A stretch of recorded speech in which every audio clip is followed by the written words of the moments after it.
Welcome back, everyone. Looks like we can get started today. For today's course, or class, this is a course we've been doing the same one all this time. We're going back to section 9.3 and finally delving into this full confidence interval formula. Last class, we only had an opportunity to kind of look at it and talk through it. So we're going to take a closer look at each one of these moving parts, see how to calculate them, and then a lot of the work will be on how to interpret that confidence interval once we have it. But we're pretty much at the major objective of the entire semester is to get to this inferential statistics. And this is our first procedure right here. We'll have a few of them, some for categorical data and some for numerical data where we end the course. So that's where we're at so far. We know how to calculate p hat. We'll just take the number of successes in the sample, divide by the sample size.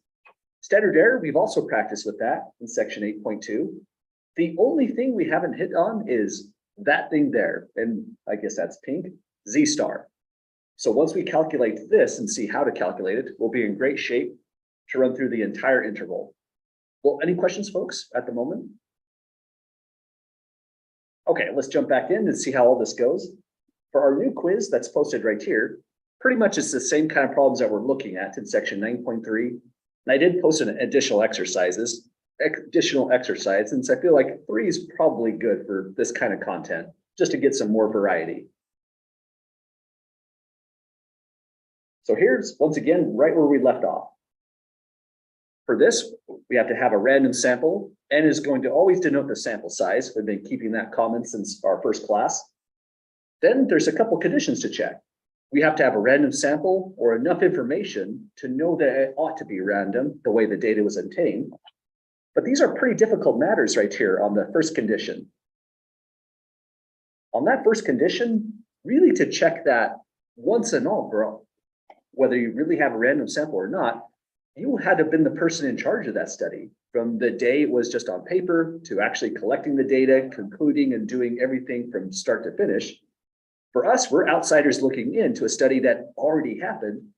We're only going to try to assess this as best we can on the information that's given. So for the notes, I'll put this right here, comment on this.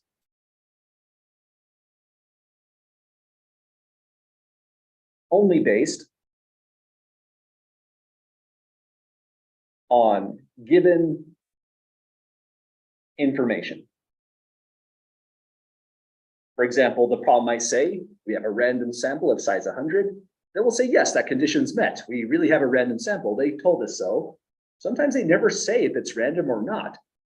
Say, for example, let's go to a study right here. That's not the one I wanted. This one is a real study. And if we look at this, there is no mention anywhere about randomization. But this was published in a journal. It's pretty old data, actually, 1974. So if we wanted to, you could purchase that study, read it and see what their methods were if it really was random. But that's not our goal of these kind of problems. Treat these as just a kind of mini universe. It's like an abstract of the study. We'll do the whole problem just based on what's written there. If they don't say anything about randomization, down here on the conditions, I'll just say it's unknown if this was random data or not. We can't assess that, and we're not trying to read the whole study to try to make that kind of determination.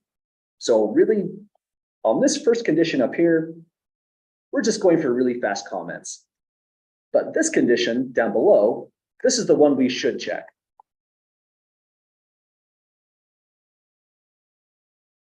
So I'll put here for the notes carefully.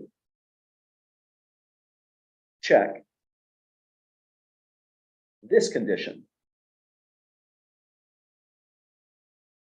So we can't necessarily say with full certainty if the data is random or not, but we can say, is the sample size large enough? So that's the one thing that we'll definitely try to go for every single problem if they ask us to check conditions. We'll make sure that there's enough successes in the sample. Sorry, go ahead. Oh, gotcha. We'll make sure there's enough successes in the sample. That's this quantity right here. And that's where they're saying at least 10 successes. Maybe blues. Oh, we can, yeah, blue might not be a good idea. I'm going to change my color coding for these problems. I'll just use yellow. Here, we have to also have at least 10 failures in the sample. So that would be the thing that we definitely check really carefully. Any questions so far, folks, about those conditions? So you're saying we're only gonna do the first one if we have the given information. Exactly. We'll always do the second. Yes, absolutely. Yep, you bet. And honestly, if you did miss this one on any problem, I'm probably not going to take off points. I might make a comment, was it random or not, and with a question mark. But we have to also keep in mind, this is only an introductory class. We're not trying to go too far into conditions, or else we would be really kind of spinning our wheels and not getting down here into constructing and interpreting the interval itself. But other questions so far, folks? Okay, thanks for that extra clarification. The one here in orange, that's just a quick comment that we'll make. It would be truly considered optional. But down here in purple, we'll definitely check if the sample size is large enough for both of those conditions to hold. But let's now go over down to the confidence interval. I did want to change my color coding on this. I want to put blue right here. I'm going to try to maintain this color coding through the entirety of these notes when we go to calculate. So with all these conditions, a confidence interval for the population proportion P, the thing that we're trying to find and the thing that's unknown, is found by doing this. We put in P hat, that's our best guess, our estimate. We'll add and subtract some quantity, Z star times the standard error. And this altogether is considered the margin of error. The margin of error is that Z star times the standard error of P hat. So whenever we try to make an estimate, that's the error that was telling us how good the estimate even really was. So just to pause and connect that thought, what we mean specifically by that is back over here, calculated value of statistic, whatever it comes out as, we're trying to estimate the population proportion P through that statistic. And this thing in yellow, that's what we are trying to specify pretty much this entire semester. That's the error in making the estimate that P hat is approximately equal to this quantity here, the true population proportion P. All we need is to figure out what in the world this stuff is, the Z critical value Z star. So once we get through that, we're ready to start calculating confidence intervals. But you know what? It gets even better than you might think of with this. Right down on the table below, here's a critical Z star. That's going to correspond to different levels of confidence. It just so happens, these are the most common confidence intervals. Whenever we go to construct an interval, you could be 90% confident, 95% confident, or 99% confident. And so really you can always come back to this table, look up the value, and put in your right number right in this location.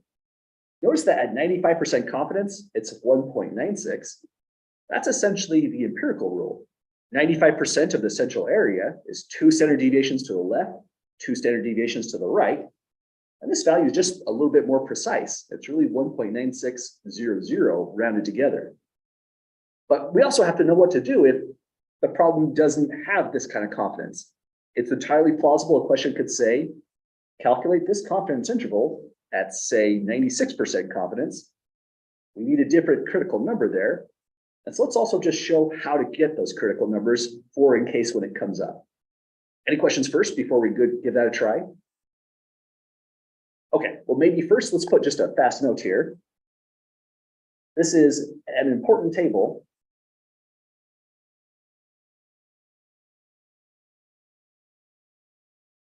To return to,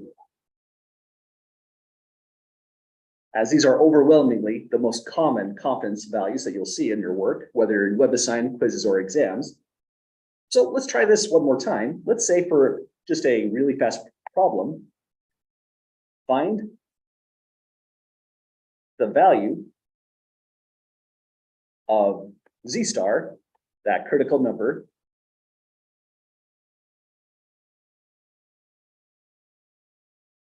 for, let's try maybe 96.3. No, let's not make it crazy. Let's just go with 96% confidence. So that's entirely plausible as a question. I would say this was not a common exam question, But if it does come up, say on a quiz or potentially on a homework assignment, this is what we would have to do. It's finally where the central limit theorem is coming into play. Notice we haven't even mentioned the central limit theorem right here. We did when we were mentioning standard error. Standard error came from this right here, which came from sigma p hat. So we did use the central limit theorem in that way, but we have never used the approximately normal right here. So here's how that goes. We're just trying to find a number when we go for the critical number that captures central probability of 96%. So let's draw the picture that corresponds to that.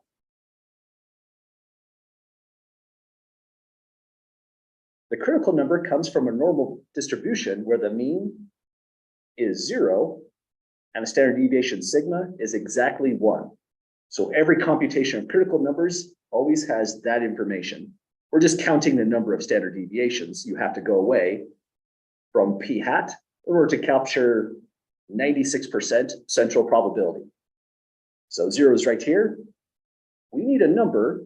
This is going to be negative z star. We need another number way over here. This one's going to be positive z star. Notice if you found one, you found both because there's plus positive and minus negative z star right in that formula. And now we can put here, let's put a little barrier, that 0.96 in probability goes right in the center here. So we have a central probability. Some people's calculators could use a central probability and get negative z star, positive z star right away. The more typical calculator cannot do that. We need area to the left every single time. So to get this left tail area, that's going to be the punchline.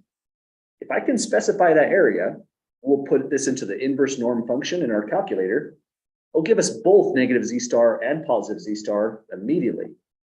So I would say what would qualify as a really good first step on this, other than drawing the diagram, is take your level of confidence here, go 1 minus 0.96. So that's the area not in this white space. But 1 minus 0.96 distributes to both tails. It's in the left tail that's shaded, the one we want, and in the right tail. So we also have to cut that thing in half. This is a decent little operation for a calculator. Let's get this thrown in. It's 1 minus 0.96. Cut that in half. Division by 2 gives us area of 0.02.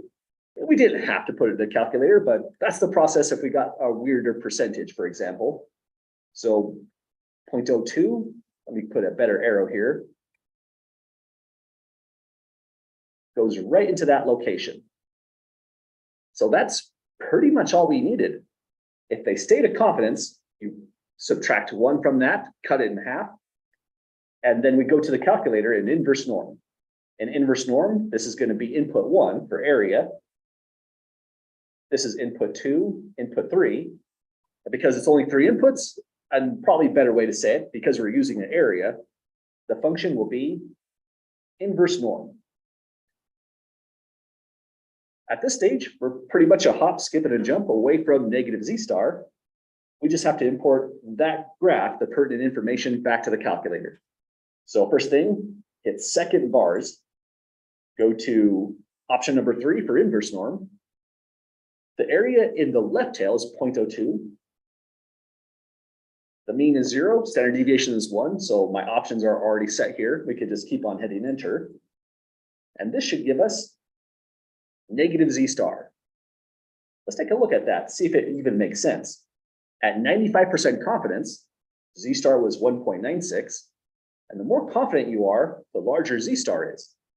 So if we just increase our confidence by 1%, z star has increased from 1.96 to a 2.05.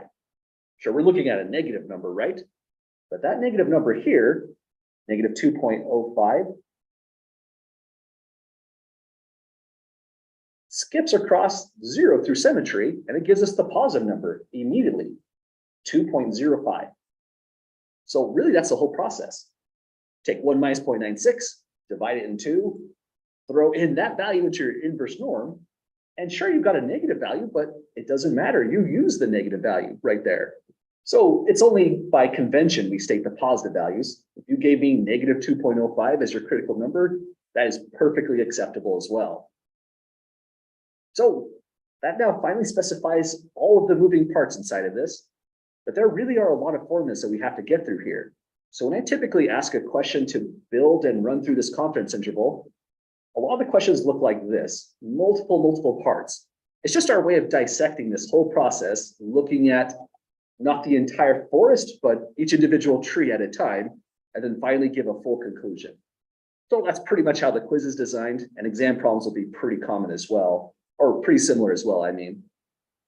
Well, any last questions, folks, about the critical numbers or other parts of that confidence interval here?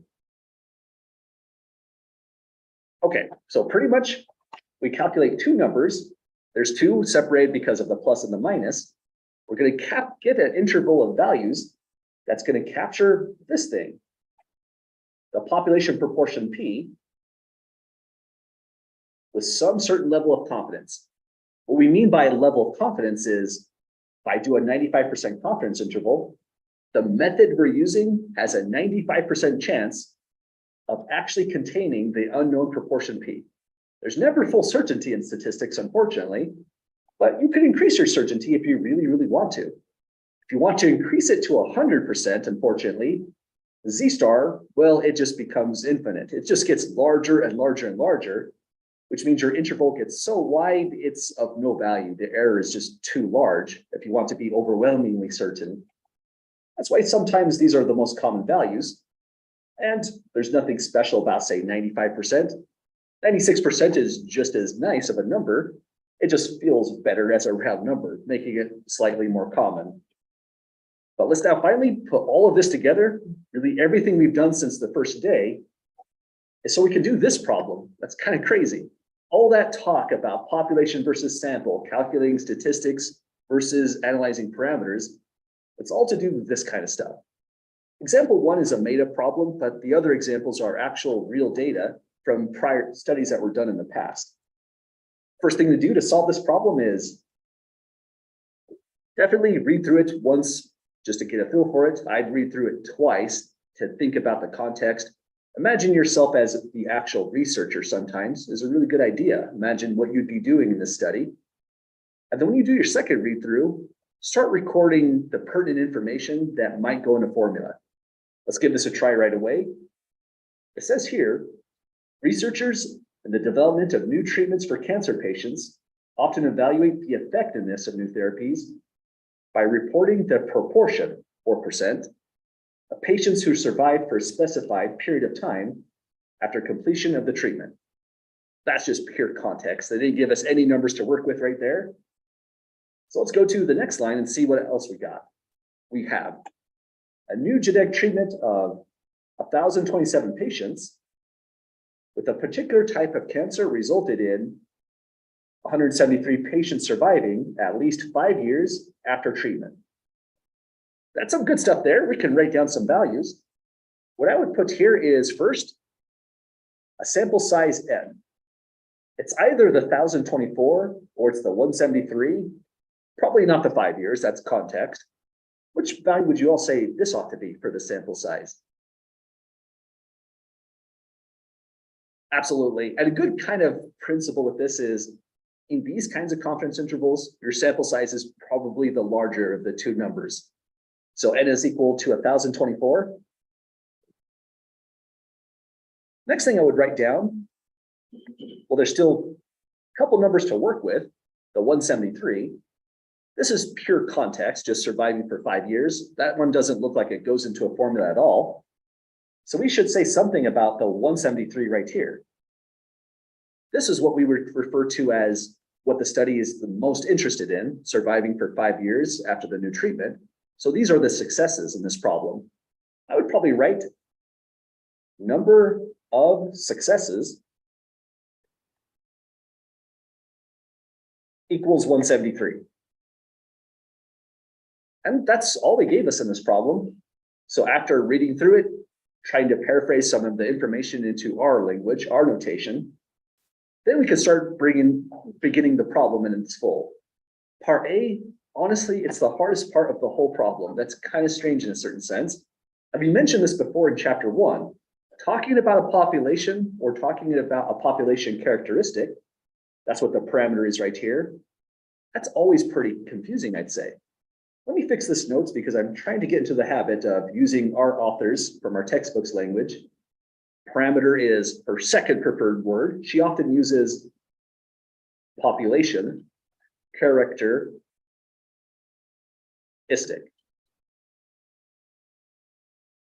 I'll put that here just for the emphasis that we mean the same thing, either way we say it. So the population characteristic will be P in this problem. So I'd probably always start like this, P equals something. I need to do that because that's what the confidence interval is estimating, so we need a symbol for it. But that's a dangerous step. I would always keep in mind when you write P equals, the value of P is unknown.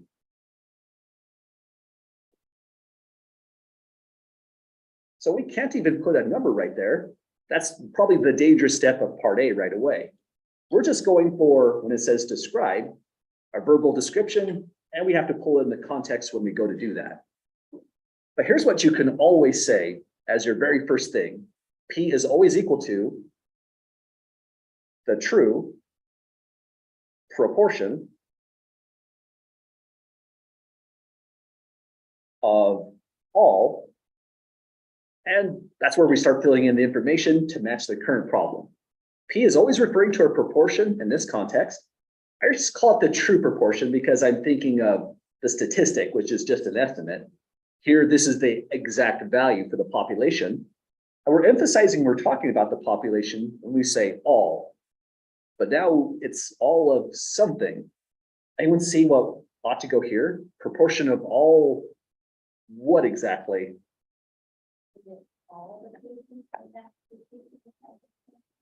Absolutely. The true proportion, sorry, I tripped over my tongue. The true proportion of all patients with this cancer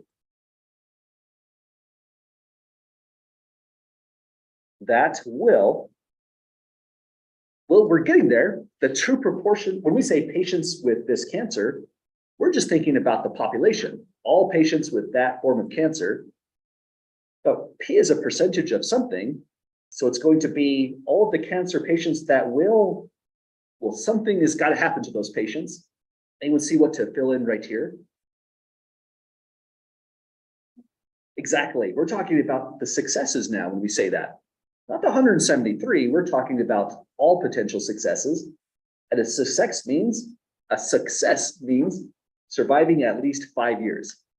So we'll say here that will survive at least 5 years. And well, 5 years after what? What do we do to them? Let's read the context again. There's a new treatment for cancer.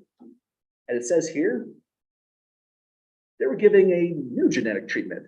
I'll just say new treatment. You don't have to pull in the entire problem. If it feels like you're rewriting the whole problem to state P, it's going a little bit too far. So you can paraphrase some of this. So I'll just say survive at least 5 years after the new treatment. So that's the population proportion P. This one's tricky because it was a lot of writing for this one. Sometimes it's pretty fast and easy to spot. Other times it's really kind of pernicious. The context that we need to pull in for this was kind of all over the place. We were talking about a specific kind of cancer. They didn't tell us which. We're talking about a new treatment, and they didn't say what the treatment was other than it's a genetic one. And we have to know we're talking about surviving for at least 5 years. We want to know the percent of those patients that will have that survival rate. Well, we did it, folks. This is always the toughest part of a problem. But if we make a mistake here, just stick with what you said P was, follow through the rest of the problem, and you won't be losing points over and over again. Sometimes I make this like a 2-point problem out of like a 12 points total problem. You might lose 1 or 2 points here, but everything else can still carry you through. Okay, we got through the hardest part. Here's the next portion that's not too bad. We want the sample proportion of successes. When it says sample proportion, we're referring to p hat. I kind of want to use the same color because that's what's estimating p. And also I don't have a lot of colors that I can pull up reliably up here. So let me use p hat. But I want to highlight this way. The hat goes here because it said sample proportion. The word sample was the major reason. This one you can actually plug a number into. And once we plug in the number, it's automatically estimating the unknown, the one right above. It's only has one problem. We don't know the error in that estimation. So p hat always is defined in this way. It'll be number of successes in the sample. Then we divide by the sample size, which we've already specified. In fact, we specified number of successes as well. So let's plug in that information. The number of successes was 173. The sample size was 1,024. And so what this is saying is 173 patients survived for at least 5 years after the new treatment out of the 1,024 patients. That seems pretty grim, but we don't know what kind of cancer this is. This could be something that's very, very untreatable. This might be a terrific success rate. So let's put this into a calculator. It's 173 divide by 1024. And that result has to be rounded to 4 decimal places. So let me put in 5 places and then we'll round it. 0.18694.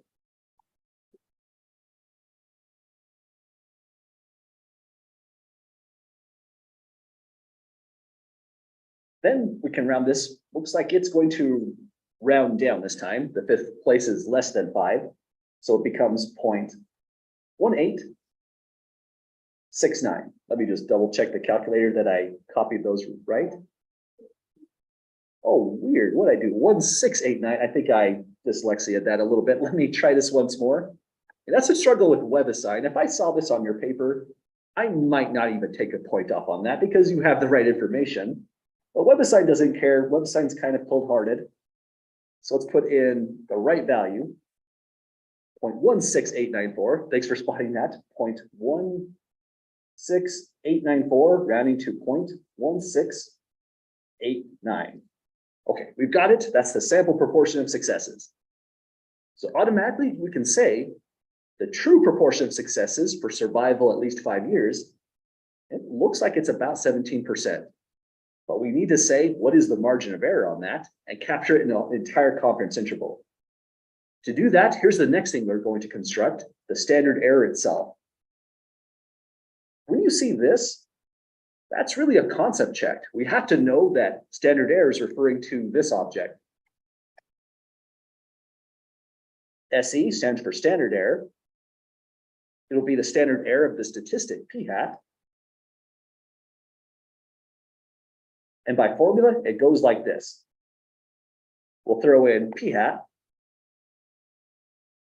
1 minus p hat divided by sample size n. And that was a quantity we were practicing back in section 8.2 in the prior notes. So with the formula in, next thing to do is just dump in the information that we found. We have 0.1689 playing the role of p hat. So that goes in following the color coding, 0.1689, and then 1 minus that same value.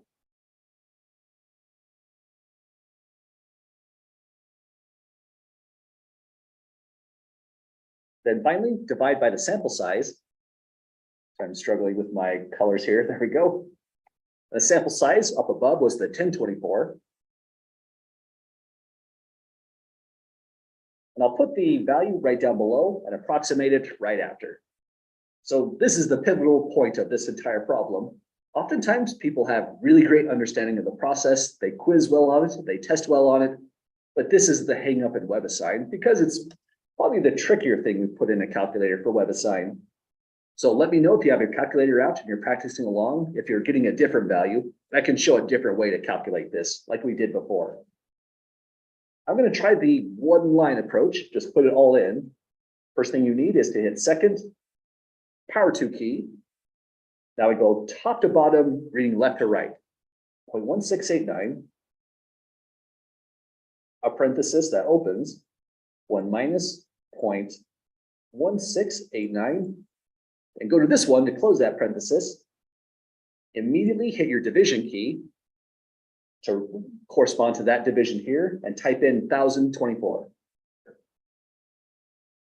This calculator is kind of annoying because part of the computation is hidden. You have to scroll around to see the whole thing. But you can always scroll around, double check that it all looks right. And if we're happy, this is the value we should be getting. I've got a 0.01170. That look right to folks? Awesome, glad to hear that. Let's put that down on paper. 0.01170. We have to round this one to 4 decimal places as well. And that one's not too bad. This rounds down to just 0.0117.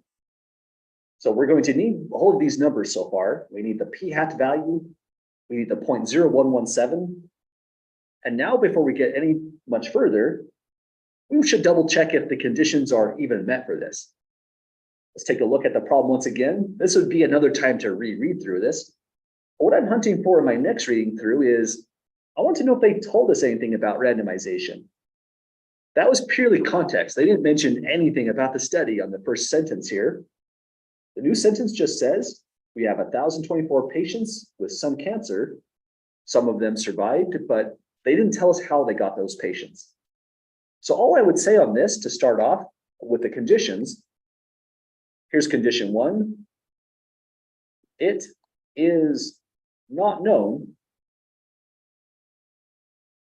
if the sample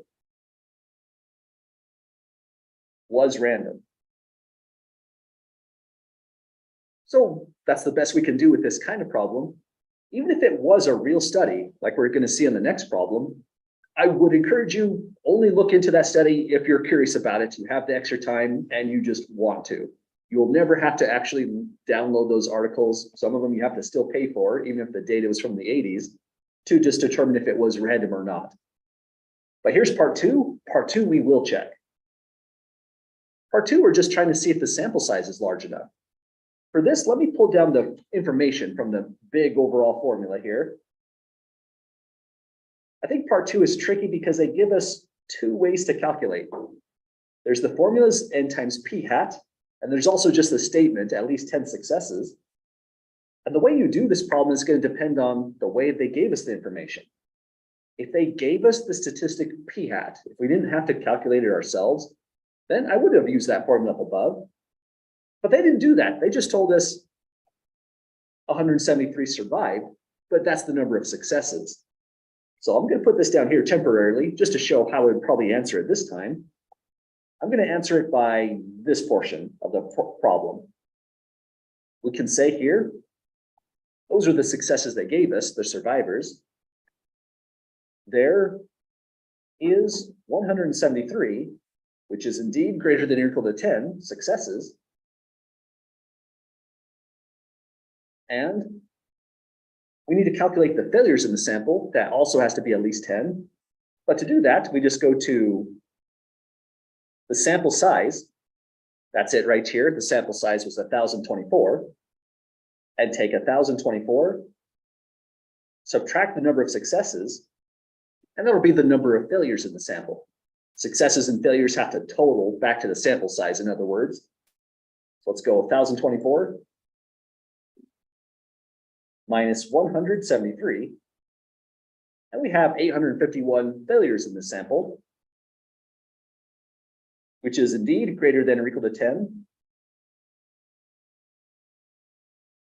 So we meet that condition definitely. This was a pretty large sample size. I would say, just to give the conclusion here, the sample size is large enough. And I think this part is probably a good idea to highlight in yellow, Because when you do this second condition, checking for the sample size, there's really kind of two steps. Step one is to just check successes and failures. But the second step is you now have to say if the sample size was large enough or if it wasn't large enough. In other words, this part is really easy to miss. Let's make a big deal out of it right here. I'll put a star. Don't forget the conclusion. And by that, we mean this. We can make that conclusion because we said yes, greater than or equal to 10 on both. But if one of those counts was less than 10, say there was only 9 successes, we would have said the sample size is not large enough for our conclusion on this one. So that's how this kind of problem goes. And on the next problem, we'll look at how to do it when they do give us p hat. So they didn't just say how many successes in the problem. Well, any questions at the moment, folks, with running through these several parts? Okay, this is the big put it all together part on part E. It says construct a 95% confidence interval. First thing I would do for that is let's just put down the formula to start. The formula will be p hat plus or minus z star multiplying the standard error of p hat. Now, next thing we need to come up with is what is z star in this problem? But actually, that one's not too bad. We're doing this at 95% confidence. Here's what I would do immediately. For me, I have to scroll up. And I'm going to grab this table right here. That's a really great table to always have ready to go, whether you're doing problems on WebAssign, a quiz problem, or even an exam problem. I would definitely put that on my page of notes. I'll put it down here just temporarily, just to show how we're using it. The moment they specify a confidence, here it is at 95%, they have also specified a critical number at the same exact time. We have a 1.96. And you know what? This is really 1.9600. This is rounded to 2 decimal places right here, but it rounds this way to 4 decimal places. That's more precise than it even looks like. You don't have to put those zeros on there, but that's just an interesting remark to make. That's a pretty precise number on that row. This one, not as much, and I'm not sure I'm 99% confidence. We'd have to calculate that and just see how much precision is really there. But if you use these 3 versions of numbers, you'll always be in great shape for these problems. So here's how it's going to come together. We've got a critical number recorded. Let's put that table away. Now we're looking at the prior results. Everything we did above is now being combined together. This is now equal to, in the position of p hat, look it up in part B and put in a 0.1689. There's an add and subtract in the middle, so I'll just put that in. Next portion of the formula, we need a critical number. Essential limit theorem comes into play and says, you need to go this many standard deviations to the left and to the right of your statistic to capture 95% probability. So 1.96 goes right here. Next number is the standard error. The standard error is at 0.0117, going into that position. So that's the whole confidence interval. Now we're about ready to actually calculate it in earnest. Any questions so far, folks, with making those 3 different substitutions? Okay, for me, the analogy on this problem is it should feel kind of like you're doing the 1.5 IQR rule of thumb, where you have to take quartile 1 minus 1.5 times the interquartile range and all that stuff. Honestly, the major reason that we did that problem is because it's practice right here of making those substitutions and putting information together. That was the bigger takeaway of that problem, even than a rule of thumb. Oh, question up here? Oh, our p hat value from right here just came as a 0.1689. And the standard error p hat? Oh, that's a good question there. Thanks for mentioning that. This whole symbol is really just referring to that as a number. So that whole symbol is just the name of standard error of p hat itself. Kind of a weird symbolism there. Thanks for mentioning that. Other questions so far, folks? Okay, well, let's now calculate this and see how it goes. Each time I do this confidence interval, I'm always thinking about part F. Part F is pretty hard too, and it could be the hardest question on this entire problem if we didn't do part A. But because I'm thinking about part F, here's how I'm going to finalize the confidence interval. This interval is about P itself. I'm going to put P in the middle, a less than sign here, a greater than sign right here, and just fill in the numbers. I'm going to temporarily highlight this sign I'm going to use or circle it. I'm going to use this sign first to get a negative value. I'm going to put that right to the left. So here's how it goes in the calculator. 0.1689. First sign to use is the negative sign. That's always going to be the value to the left when we go to write this as an interval. So minus 0.1689. Oh, hang on. Sorry, I got confused where I'm at so far. Let me try again. Minus, next number is 1.96. So I'll go parenthesis 1.96. New set of parentheses at 0.0017. Or excuse me, 0117. So we've got the numbers in. Let me just double check them. 1.869 minus with a 1.96 and a 0.000117.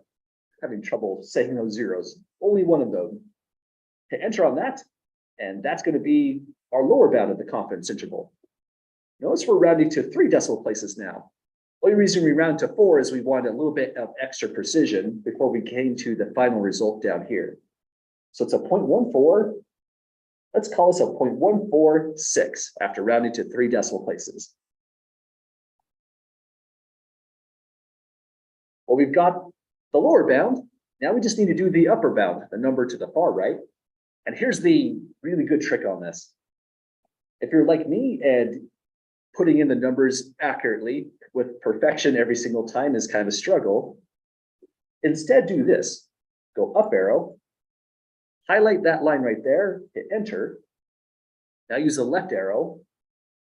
We're going all the way to the negative sign. We're just switching it over to positive now. And it seems like just kind of a silly trick, but really the less you have to type, the more accurate you're going to be. That's a really good principle to work with. If I made a mistake here, then I made 2 mistakes, and that's kind of frustrating. So just try to get it in very carefully once. Use this trick and just switch it to plus. And that's a great way to get through the web assigned problems. So upper bound is 0.1918. We can round it to 0.192.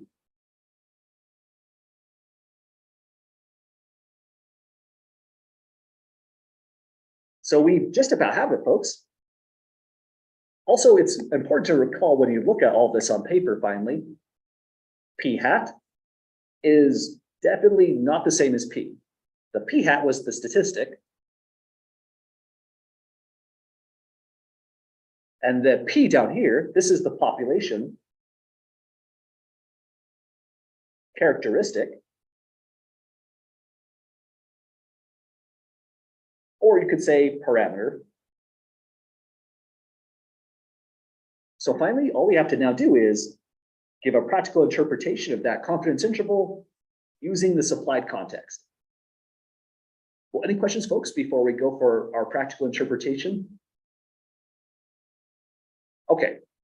Well, another point of interest in this class, the only reason you saw those instructions over and over again all semester is because of the confidence interval. I mean, just take a look at this thing. If you were doing a really important study and you have to present your findings to, say, a board of directors or something like that, and you told the board of directors, P is between 0.146, 0.192, 95% confidence, everyone's probably going to want to kill you in that room. They're going to say, what the heck does that mean? Even if they've taken statistics, they need you to explain that information. This is never good enough for inferential statistics until we can convey that information. And it has to be conveyed in such a way that anybody, whether you've taken statistics or not, would be able to understand it. So that's the main reason I put P in the middle. And it's also why we definitely want to be careful in part A. That's part of our practical interpretation. So let me copy this just temporarily so we can refer to it as we go. Let's come down here.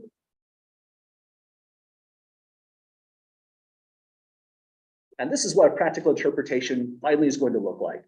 And honestly, it's not too different from what we've been doing all along. If we were doing a practical interpretation of a probability computation, we almost always started by saying there is a 92% chance that something happened. Here, we're going to change that a little bit. We have to say confidence this time. So let's begin by saying, with 95% confidence,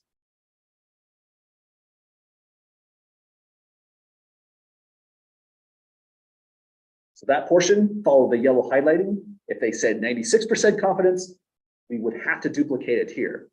If we never mention the confidence, that's a very bad way to be unethical with statistics, because we could make the confidence weird, like 2% confidence. And we can make the range on this be really, really small, making it seem like a very accurate estimation. But if we're always upfront that we only have 95% confidence, and that's why from 1.46 to 1.92, it's a pretty wide range of values there, then we're never really lying with statistics. We're being as ethical as possible. So with 95% confidence, here's what we'll say next. We go right inside here. It's like we're interpreting probability of that statement equals 0.95 in a certain sense. And just temporarily, let me put this here just to convey that analogy. In a certain sense, this is pretty much what we're doing. We mention the confidence first. There we go. We go inside the probability function. We say what P is. We've already done that in part A. And we're just going to say it's between these two values here to here. And because P is a proportion, I'll also change them to a percentage. That's optional, but I think it's just flows better for an interpretation. So here's how it's going to finally end. Oh, let me fix that though. So with 95% confidence, the true proportion of patients surviving at least 5 years after the new treatment